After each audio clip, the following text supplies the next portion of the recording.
سلام، به جلسه 4 از چالش فلکس اند فیت خوش اومدید. بریم تمرین امروزمون رو شروع کنیم.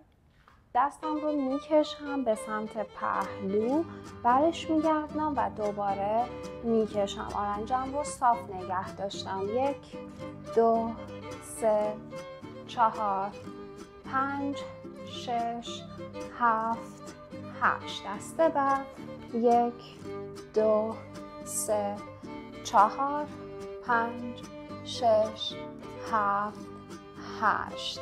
عالی. دستم رو میبرم وسط جای ستون فقراتم، کف دستم رو روی ستون فقراتم میذارم و با دست دیگه آرنجم رو میگیرم و تا جایی که میتونم میکشم. 1 2 3 4 5 6 7 8 9 10. دستت رو عوض کن. دست بعدی 1 2 3 4 5 6 7 8 9 10. دست رو از پشت میارم این طرف. ببین تا جایی که میتونم میارمش این طرف و بعد با دست دیگه از ساق دستم میگیرم. اوکی؟ پس مچ دستم رو نمیگیرم، از ساق دست میگیرم و دستم رو میکشم. 1 2 3 4 5 6 7 8 9 10. دست بعدی 1 2 3 4 5 6 7 8 9 10. حالا یه دست رو از پایین میارم جای ستون فقراتم و اگر توجه کنی کف دستم رو به سمت بیرون هست، پس به این شکل دست رو نگه نمیدارم، اینجا هست. دست بعدی رو از بالا میارم وسط ستون فقراتم و اگر توجه کنی کف دستم رو به سمت ستون فقراتم هست. حالا یا شما دستت به هم نمیرسه که از کش کمک میگیری، کشت رو با یه دستت میگیری و با دست دیگه سعی میکنی که کش رو بکشی تا کم کم دستات به هم برسه. ممکنه چند جلسه زمان ببره. یا اینکه نه، دستات به هم میرسه، دستات به هم میرسه و خب نگهش میداری و سعی میکنی کم کم طی جلسات این رو بیشتر و بیشتر کنی و تا جایی که میتونی دستها رو ببری به سمت هم دیگه. نگهدار. 1 2 3 4 5 6 7 8 9 10. دستها رو جا به جا کن. 1 2 3 4 5 6 7 8 9 10. عالی، مرسی. دست‌ها رو برگردون، بیار توی پهلو. تصور کن داری دیوارهای دو طرف رو رنگ می‌کنی با دست‌هات و خیلی دایره بزرگی رو نمی‌کشی، دایره‌اش کوچیکه ولی کامل دستت رو میبری به سمت پشت. اوکی؟ پس من دایره بزرگ قرار نیست بکشم، دایرم کوچیکه ولی کامل به سمت پشت روی دستم. عالی. دم و بازدم داشته باش. حالا برعکس.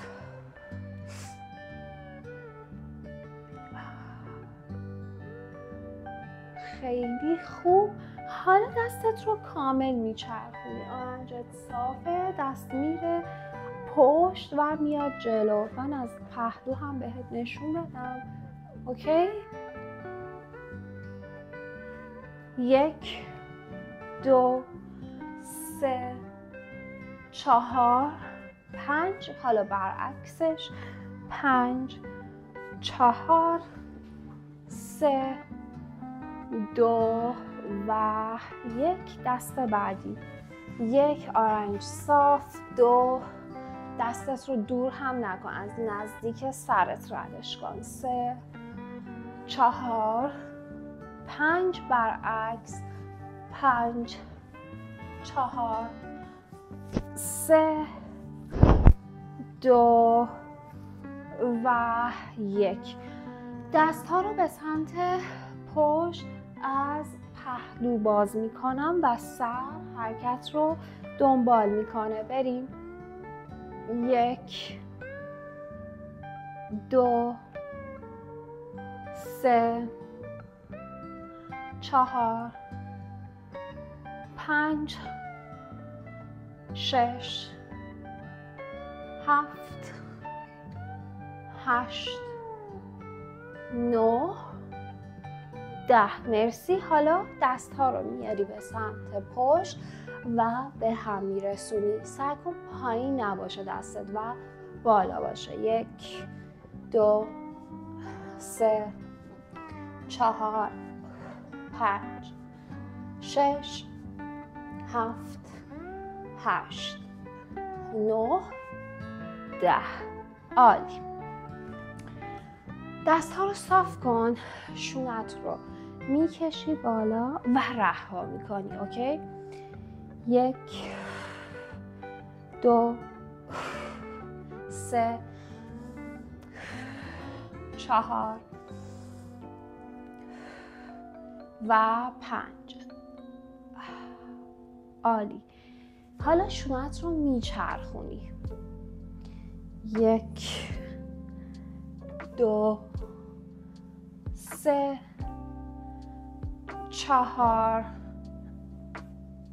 5 برعکس 5 4 3 2 1. عالی.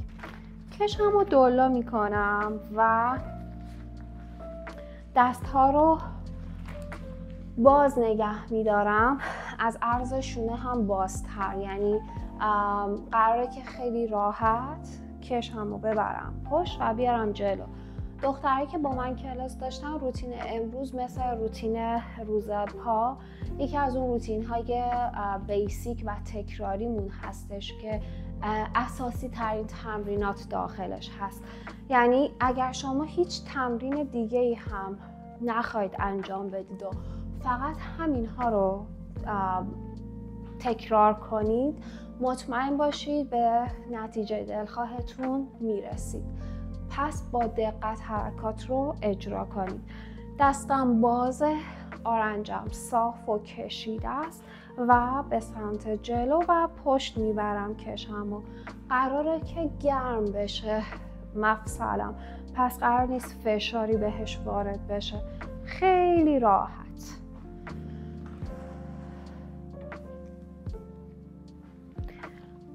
و آخریش. مرسی.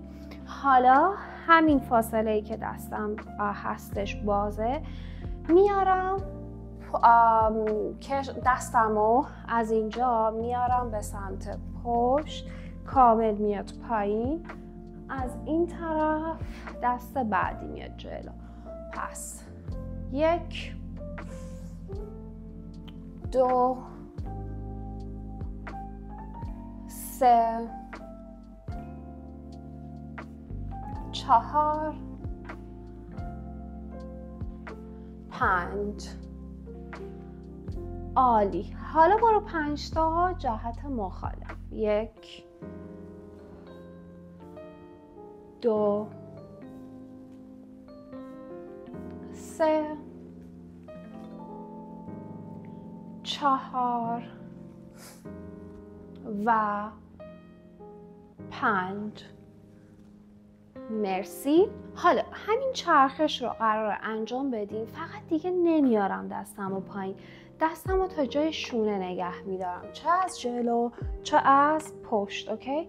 1 2 آرنج ها صاف، 3 4 5. حالا برو برعکس، 5 4 3 2 1. عالی.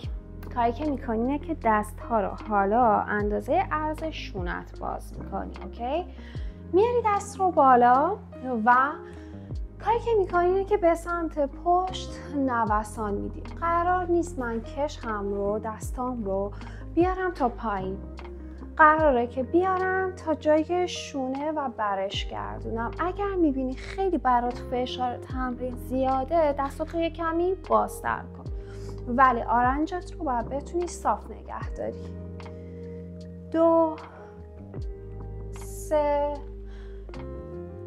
4 دارم زیر بغل و عضلات سینم رو کاملا میکشم و باز میکنم. 6 7 8 9 و 10 رو نگه دار.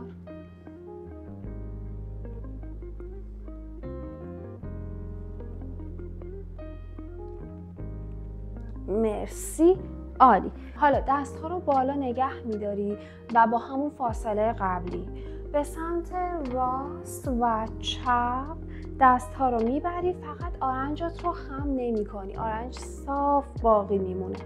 کامل اجازه میدی زیر بغلت کشیده بشه. 3 4 5 6 7 8 9 10 لطفا نگه دار. آرنج هم صافه.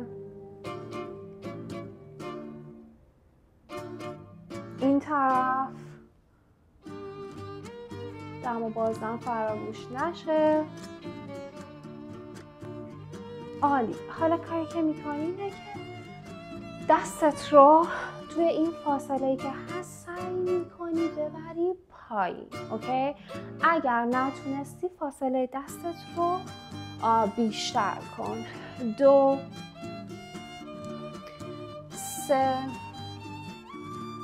پس مرحله اول که رفتی دستت بازتر از این بود، الان دست اندازه عرض شونه بازه. 5 6 7 8 9 و آخری 10. مرسی. حالا دوباره دست ها رو میارم بالا. این بار یه دونه از آرنجام این دستم تا جایی که میتونم میکشم به سمت زمین. ببین شاید من دارم زیاد میکشم. خب فکر نکن الان شما هم باید این اندازه بکشی دستت رو تا جایی که برات ممکن هستش انجام بده که آسیب نبینی. دم و بازدم داشته باش. عالی. دست ها رو کنار هم دیگه نگه میدارم. اوکی؟ حالا به سمت پهلو آرنج هم رو صاف میکنم و نگه میدارم. شما ممکنه اینجا بتونی نگه داری، ممکنه اینجا نگهش داری. اوکی؟ مهم اینه که آرنج ها صاف باشه و دست ها کشیده باشه. عالی. دست بعدی خم و کش رو به سمت زمین میکشم.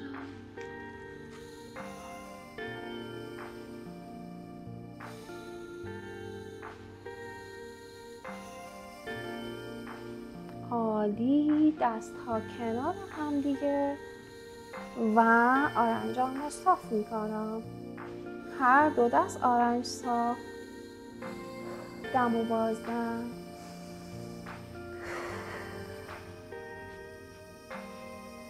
مرسی دختر. عالی.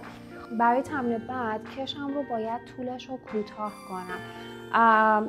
من اینطوری راحتم که دنباله نداشته باشه، اما اگر دیدی این فاصله خیلی برات کوچیک هستش میتونی 4 لا کنی کشتو. حالا چیکار قرار کنی؟ این کش رو میبری پشت و از پشت به این شکل میگیریش. اوکی؟ یعنی دست ها به هم چسبیده است. اگر نتونستی به این شکل بری، حالا دست‌ها رو از هم دیگه یه کوچولو فاصله میدی. خب بعد چیکار میکنی؟ دستت رو میکشی به سمت بالا. اوکی؟ من از نیم رخ بهت نشون میدم. 4 3 2 1 1 2 3 4 5 6 7 8 9 و 10. عالی. حالا میرم کنار دیوار. قراره که دست‌ها رو بذارم روی دیوار به شکلی که انگشت‌های دستم رو به سمت بالاست. یه دستم رو میذارم روی دیوار، بعد دست بعدیم رو میارم کنارش. حالا کاری که میکنم اینه که دست‌ها رو میارم بالا تا جایی که میتونم. دست‌ها به هم چسبیده است. اوکی؟ اون جایی که حس کردم دیگه ماکسیموم توانم هست نگه میدارم و کم کم سعی میکنم لگنم رو بدم به سمت جلو.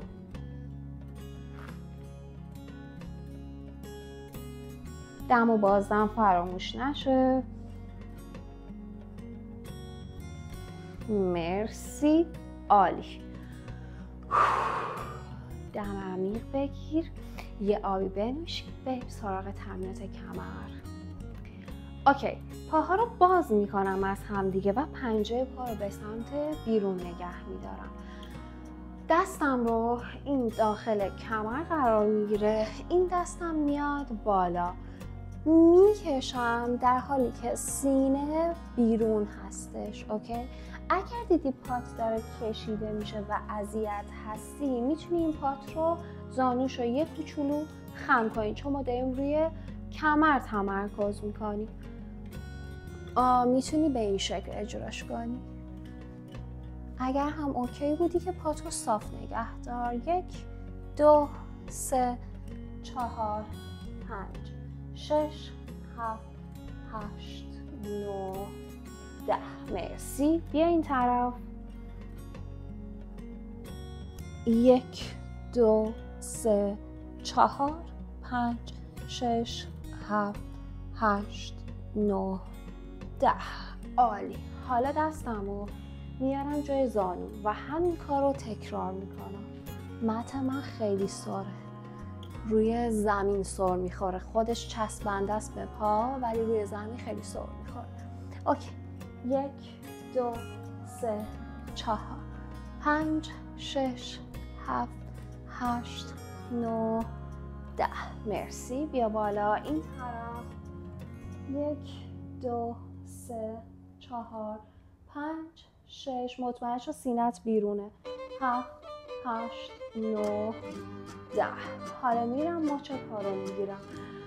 توی هرچی میری پایین تر باید وسواست بیشتر باشه که مطمئن شی بالا تنت رو داری به سمت پهلو که میبری به سمت داخل نمیچرخونی و روبرو داری نگهش میداری و صافه. 1 2 3 4 5 6 7 8 9 10. بیا این طرف. 1 2 3 4 5 6 7 8 9 10. مرسی. عالی. کاری که قراره انجام بدم اینه که 2 تا دستم رو بالا نگه میدارم. میام توی یه پهلو، میام بالا، میام تو پهلوی بعدی. کامل تا جایی که میتونی باید بری پایین. اوکی؟ 4 3 2 و 1 1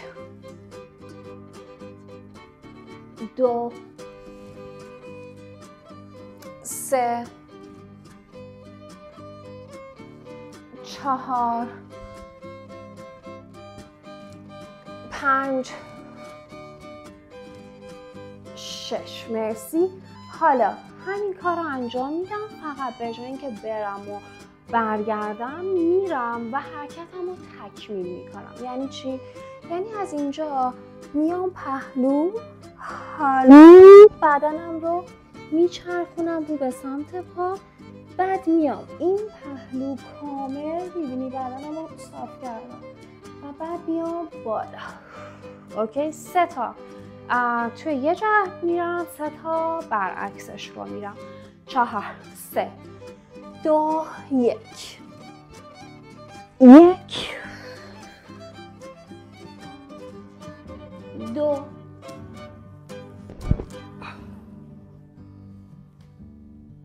3 میام بالا. حالا جهت بعدی رو انجام میدم. 1 2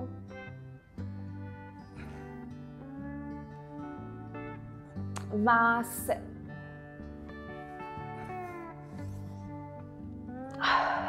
عالی، مرسی. توی تمرین بعدی پاها رو اندازه عرض لگن باز میکنم. قراره که پشتم رو گرد کنم از دنبالچه تا سر. پشتم رو کامل گرد میکنم. توی این مسیر یه کوچولو زانومو خم میکنم. اوکی؟ پس به این شکل مطمئن شو که این کرو پشتت کامل اجرا شده. اوکی؟ و حالا دست ها رو هم همراهش به سمت جلو میبرم به این شکل.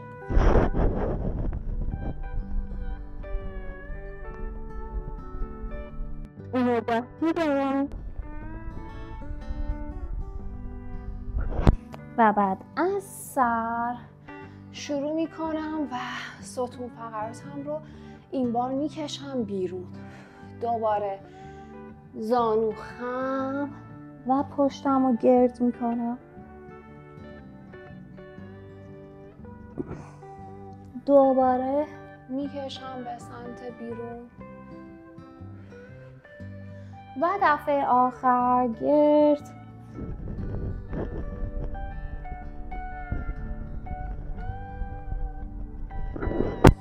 و میکشم به سمت بیرون بدنم. مرسی، عالی. حالا کار بعدی که میکنم اینه که بالا تنم رو میبرم پایین موازی زمین تقریبا. حالا اینجا گردش میکنم، یعنی قبلی یه کوچولو بالاتر بود با زانوی خم، این یکی یه کوچولو پایین تره. گرد کن، احساس کن که فیله های کمرت رو کاملا منقبض کردی.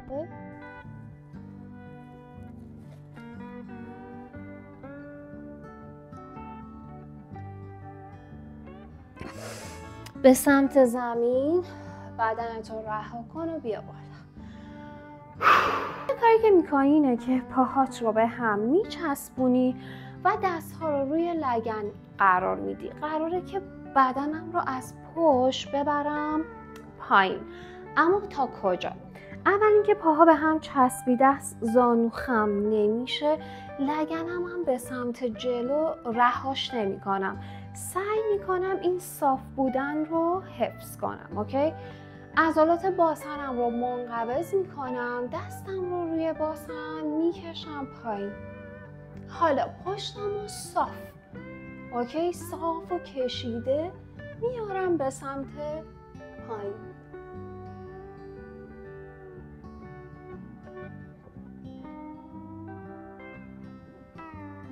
استراحت کن، بیا برعکسش رو انجام بده. بدنت رو بیار به سمت جلو، پشتتو گرد کن.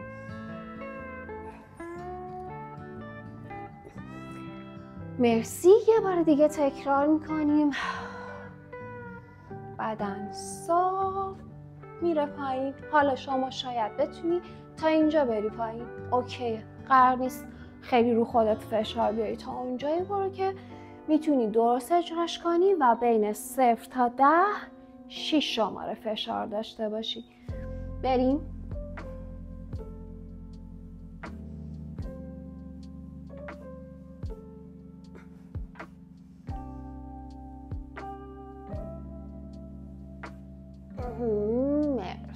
مرسی. پاها رو اندازه عرض لگن باز میکنم، دست ها اندازه عرض شونه و مچ دستم رو زیر شونه قرار میدم. کاری که میکنی اینه که ستون فقراتت رو کامل بکش بالا و گرد کن کروی شکل.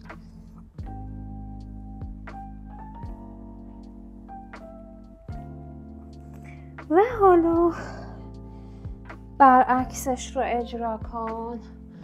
مطمئن شو که توی شونه ها فرو نرفتی و شونه هات هم به سمت جلو نیست، شونه هات باز هستش. اوکی؟ کشیده، بدن کشیده، سرم هم این شکلی نگه نمیدارم، در امتداد دنبال کننده ستون فقراتم باید باشه. اوکی؟ دوباره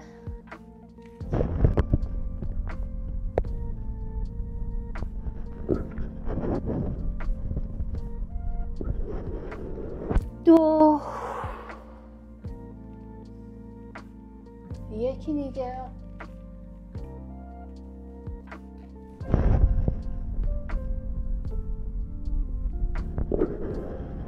سه، نگهدار. مرسی.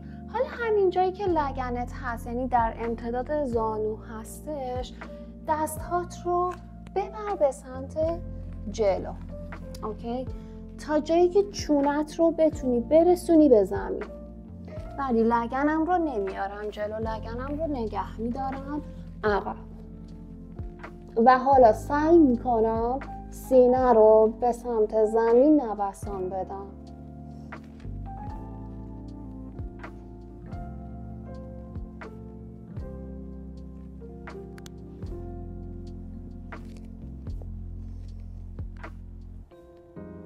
مرسی. عالی.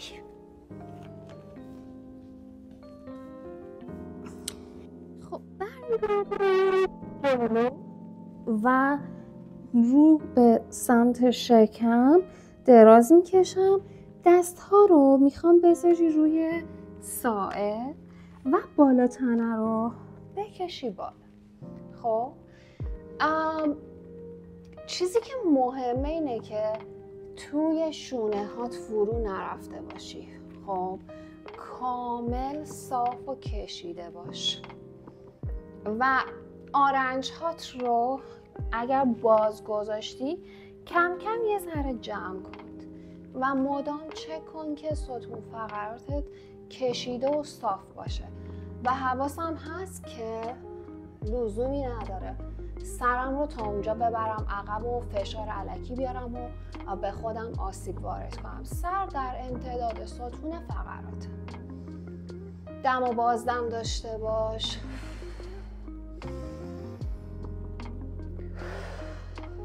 مرسی.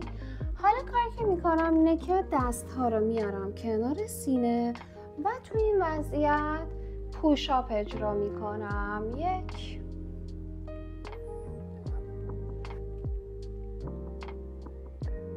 2. پس تا جایی که میتونم میام بالا و کشیده بودنم رو حفظ میکنم. اوکی؟ شاید شما مثلا تا اینجاها بتونید بیای بالا. خب خوبه، فقط حواست باشه که شونت عقب باشه. اوکی؟ ولی مطمئناً به مرور زمان میتونی دستاتو نزدیک بدنت کنی و بکشی عقب‌تر. حالا توی این تمرین میتونی از آجر هم کمک بگیری. آجرها رو میذاری زیر دستت یکم جلوتر از بدن، یعنی در واقع اگر حالت عادیش اینجاست، وقتی میخوای با آجر بری دستت حتما جلوتر از بدن قرار میگیره و میای بالا. اوکی؟ و نگهش میداری، دوباره میری پایین. پس اگر کمکی لازم داشتی از آجر استفاده میکنی. 1. قشنگ پاها رو منقبض کن. 2. عضلات باسن منقبض. 3. در صورتی که منقبض نکنی فشار روی کمر زیاد میاد. 4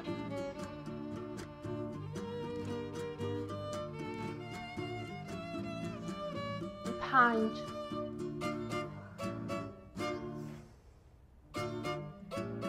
6 7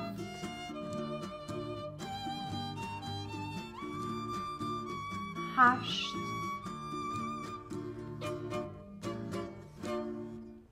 9 و 10. لطفاً نگه دار. شونه ها باز هست، بدن کشیده است، پاها منقبضه و توی دست یه نکته رو میخوام بهش توجه کنید که من هم همیشه خودم رو چک میکنم، گاهی فراموش میکنم.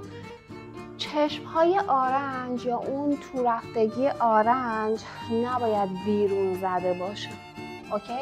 مفصل رو باید آزاد نگه داری. پس این رو همیشه یادت باشه، چون یکی از آسیب هایی که اصلا خیلی الکی اتفاق میفته همین کشیدگی در مفصل آرنج هستش.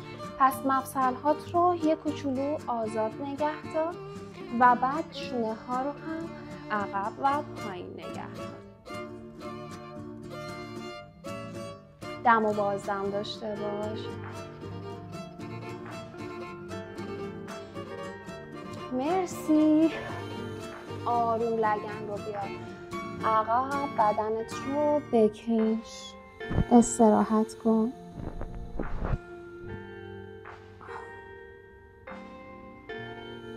تمرین خیلی به افرادی کمک میکنه که تا حالا پل نزدن یا اگر پل میزنن براشون خیلی سخته که لگنشون رو بیارن بالا.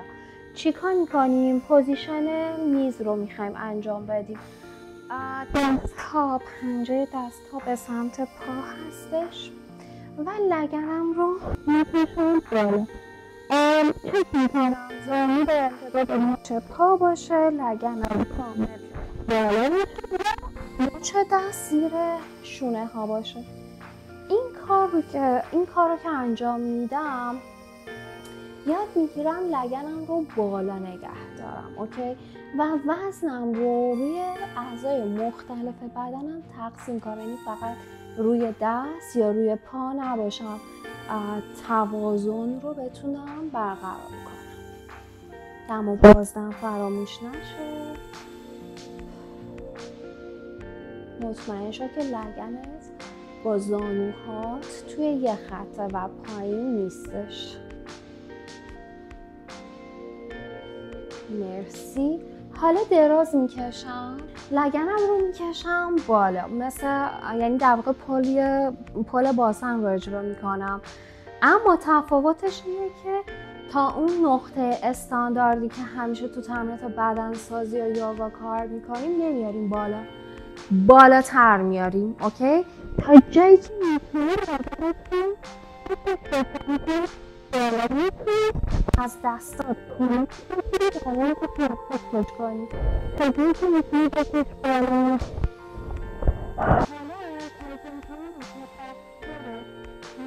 پایین و شونه ها رو میکشی زیر. اوکی؟ شونه هات رو میدی زیر بدنت، میبری زیر بدنت و لگنت رو بالا نگه میداری.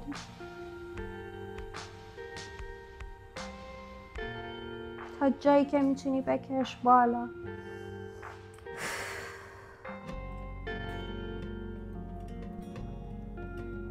مرسی. عالی.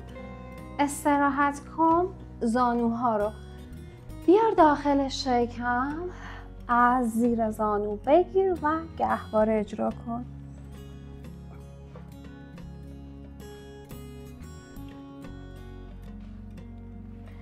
عالی. خب اگه آماده اید بریم سراغ آموزش بک بند یا پل. و اگر خودتون پل رو میزنید میتونید در حینی که من توضیح میدم برید و تمرین پل رو انجام بدید. این جلسه من فقط پل ساده رو میگم، اما جلسه بعدی برای کسایی که پل میزنن میگم که چطور میتونن پلشون رو بهتر کنن، پیشرفته تر اجرا کنن و برم برای مرحله بعدی که روی ساعده یا پل یور با پای صاف هستش. پس الان من میخوام پل رو آموزش بدم. اگر بلدید برید خودتون تمرین کنید. لطفاً به پشت دراز بکشید، پاها رو اندازه عرض لگن باز کنید، نه جمع‌تر و نه بازتر. حالا کاری که میکنی این هست که دست‌ها رو میاری رو به سمت سقف و برمیگردونی و کف دست رو میذاری روی زمین.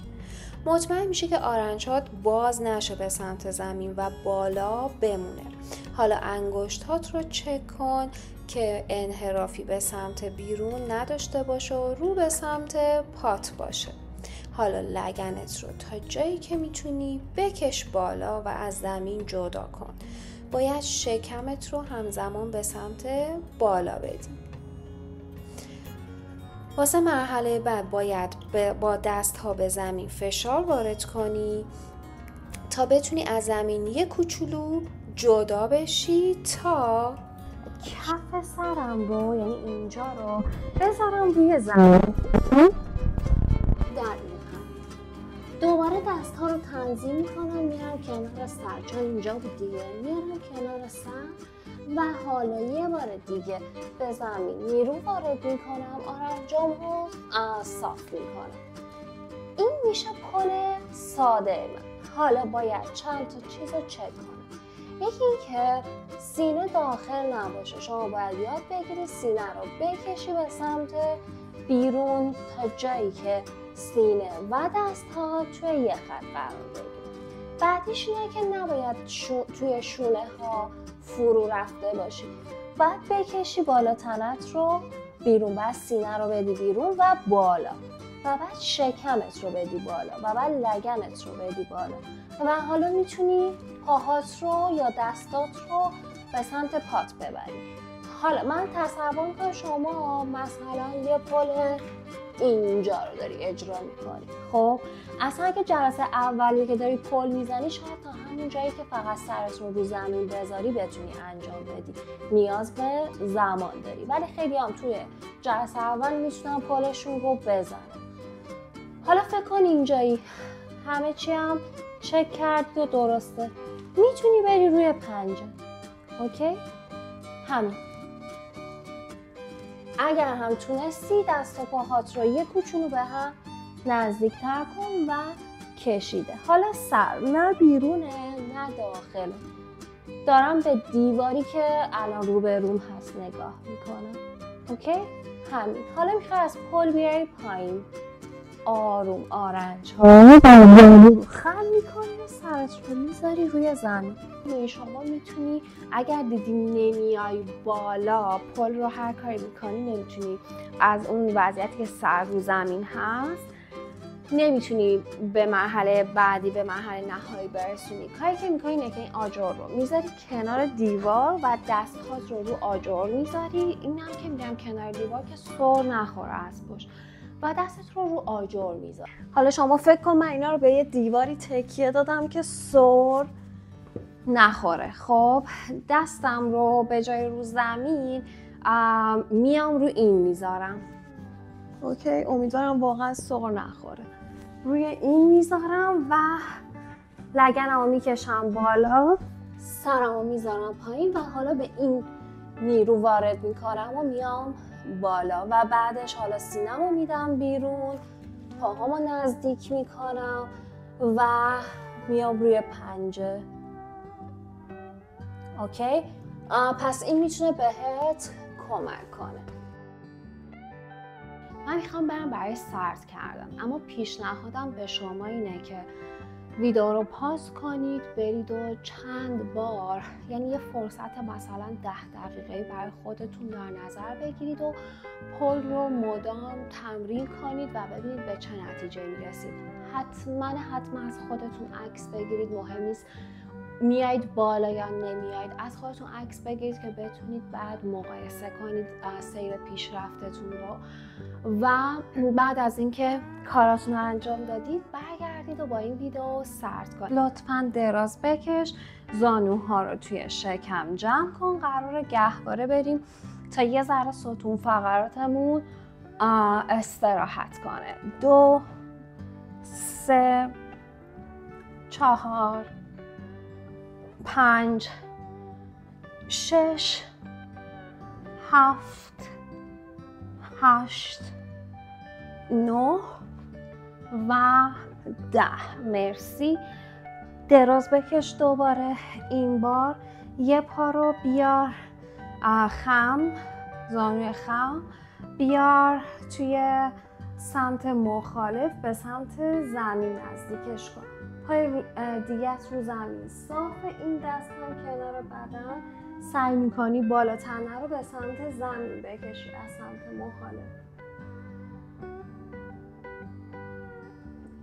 مرسی. پای بعدی دوباره زانوش خمه، میارم توی پهلو. اوکی؟ و این دست کنارم قرار داره و سعی میکنم بالا تنم رو بکشم به سمت زمین.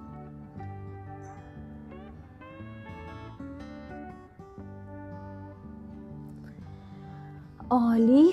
آروم بلند میشم. اوکی؟ میام توی پوزیشن گربه و نگه میدارم.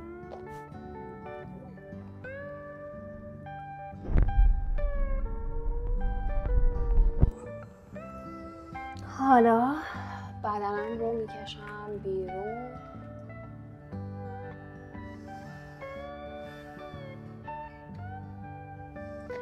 لگن رو بکش عقب، دست ها رو بکش جلو.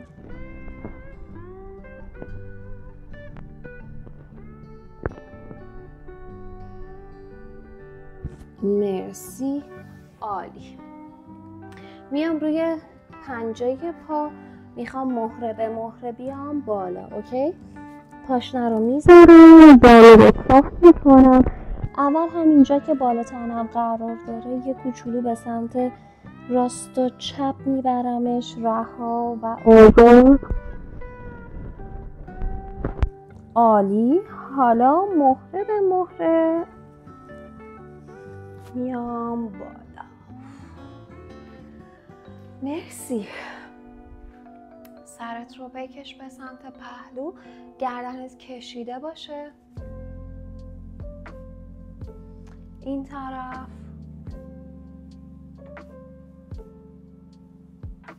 به سمت راست نگاه کن، به سمت چپ، پایین و بالا. دستت رو بکش. دست بعدی. آرنجت رو بکش. دست بعدی.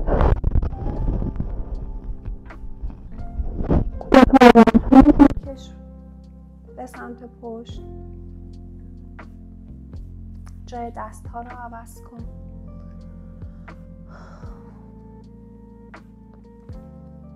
مرسی. دیوار کنارت رو هل بده.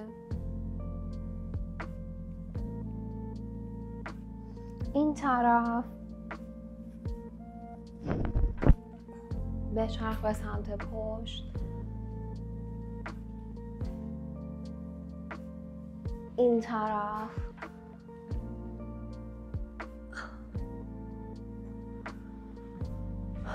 پشتت رو گرد کن.